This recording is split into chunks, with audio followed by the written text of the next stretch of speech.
The former owner of this television station, KFMB, is going to prison for 6 weeks after paying more than $500,000 to get her children admitted to top universities. As News 8's David Gottfredson reports, Elisabeth Kimmel appeared in a Boston courthouse today for her sentencing as part of the Varsity Blues college admissions scandal.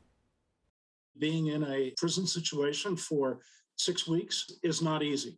Elisabeth Kimmel showed up in a wheelchair at Boston Federal Court Thursday, where the judge sentenced her to 6 weeks in prison. She previously pleaded guilty to conspiracy to commit fraud for paying more than $500,000 to get her 2 children admitted to Georgetown University and USC. Former San Diego U.S. Attorney Chuck LaBella was not involved in the case, but he says the felony conviction will stay with the La Jolla millionaire her entire life. You hearken back to Martha Stewart, and Martha Stewart has ended up on her feet, and she's stronger than ever. But she had to endure a lot of finger pointing and a lot of whispers, and that's going to happen here as well. Kimmel's defense team filed paperwork describing the 57-year-old as being taken in by a fraudulent scheme and that she was unaware of all the details. But prosecutors disputed that, saying Kimmel knew exactly what she was doing,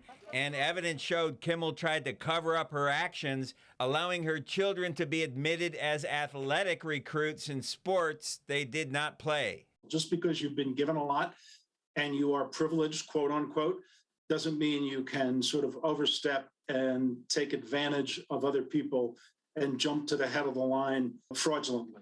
In addition to 6 weeks in prison, Kimmel received 12 months of home confinement, 2 years probation, a $250,000 fine, and 500 hours of community service work. It's unclear whether Kimmel will serve her home confinement term in her $7 million mansion in La Jolla or this $6 million penthouse owned by Kimmel and her husband in Las Vegas. Anytime she's asked the question, have you ever been arrested? Have you ever been convicted? Got to answer yes. The Bureau of Prisons still has to decide where Kimmel will serve her time. She has to self-surrender after the holidays on January 12th. Marcella? David, we know that Elisabeth Kimmel was educated at Harvard. She's an attorney. What other consequences could this conviction have on any continuation of a career that she wants to pursue?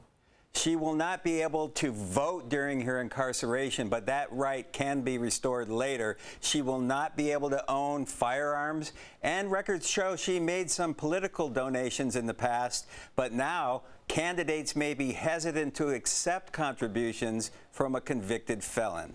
All consequences we are learning after a long investigation. Thank you, David.